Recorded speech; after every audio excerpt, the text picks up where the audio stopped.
হঠাৎ করে অ্যাক্সিডেন্ট হয়ে যায় আমার এক ভাস্তা, তাই আর কি কিছুদিন থেকে আমি ভিডিও পোস্ট করতে পারছি না। আজকেও তেমন কোনো ভিডিও করতে পারবো না, তাই আর কি খাওয়ার টাইমেই মোবাইলটা সামনে রেখে খেতে বসে পড়লাম। সবাই একেই তো সব সময় মাথায় ঘুরঘুর ঘুরঘুর করতে থাকে। হসপিটালে অ্যাডমিট আছে আমার ভাস্তা।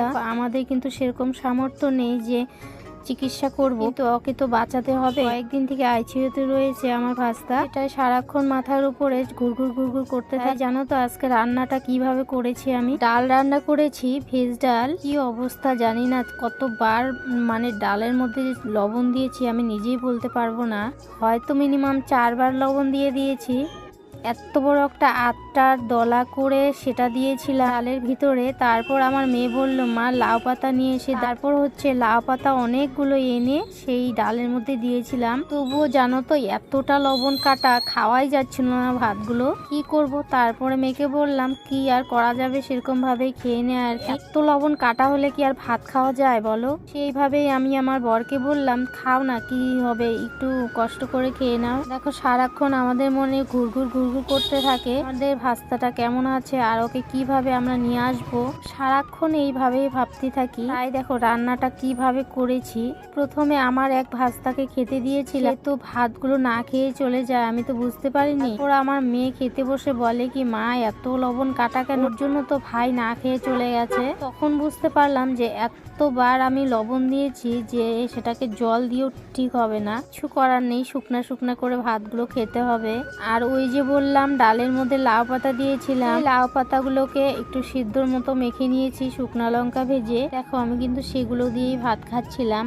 আর হচ্ছে একটুখানি লাউ ঘন্ট করেছিলাম। এতটা গাড়ি ঘোড়া যাচ্ছে আমি কথাই বলতে পারছি না। যাই হোক আমার ভাস্তার যে অ্যাক্সিডেন্ট হয়েছে এটা আর কি ধরো 4 দিন হবে আর কি আজকে নিয়ে। আমাদের লোকাল হসপিটালে নিয়ে যাওয়া হয়েছিল। তারপর হচ্ছে রেফার করে দেওয়ার পর হচ্ছে আমরা তাকে নিয়ে কোচবিহারে যাই। কোচবিহারে যে মিশন হসপিটাল আছে মানে প্রাইভেট, এটার নাম হচ্ছে চকচকা হবে আর কি। যাই হোক সেখানে নিয়ে এখন চিকিৎসা হচ্ছে আর কি। ওর তো অনেক টাকা লাগবে, কারণ হচ্ছে এখন পর্যন্ত আইসিইউর ভিতরে রাখা আছে। ওকে ব্রেনে লেগেছে, মানে বাইক থেকে পড়ে গেছিল না, মাথায় ভীষণ ভাবে চোট পেয়েছে। তো ডাক্তার বলেছে সে মাথায় নাকি রক্ত জমা হয়েছে, তাই আর কি ওকে এডমিট করে রাখা হয়েছে। কিছুতেই ওকে জেনারেল ওয়ার্ডে রাখবে না। কি আর করার আছে, এখন দেখা যাক কোথা থেকে টাকা আর কি জোগাড় হয়, সেই সব নিয়ে আর কি ভাববো আমরা। তো সারাক্ষণ সেই ভাবনা চিন্তা নিয়েই থাকি। তাই আর কি রান্না দেখো গুলিয়ে ফেলেছি আমি। আমরা কিন্তু ডাল রান্নলে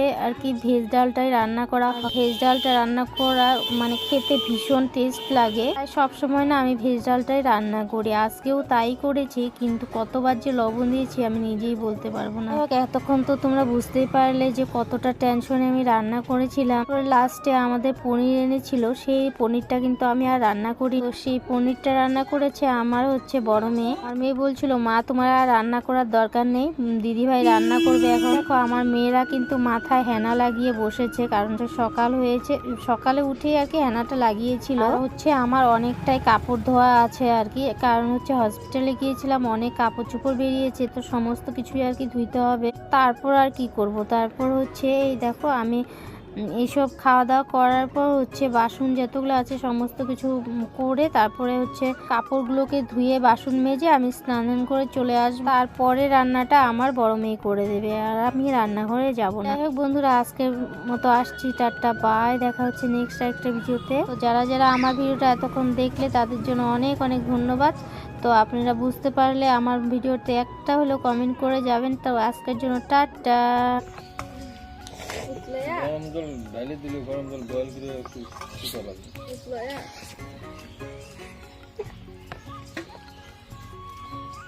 তাহলে কোন পরিমাণে লবণ আছে? ওই যে আটার দলা দিল তাও কমে নাই, তবে লাউ পাতা এতগুলো হ্যাঁ যে আটার দলাটা কইছি ফালাইছি 3-4 বার দিছে। আমার মার উপরে একদম রাত্রি বড় পরেশান, ওনার মুখ দিয়ে বোঝা যায়। উনি কথা বলতে থাকে, গল্পের ধান্দায় কি কি দিতে থাকে আর কি ভাবতে থাকে। না না না না ভাঙবো।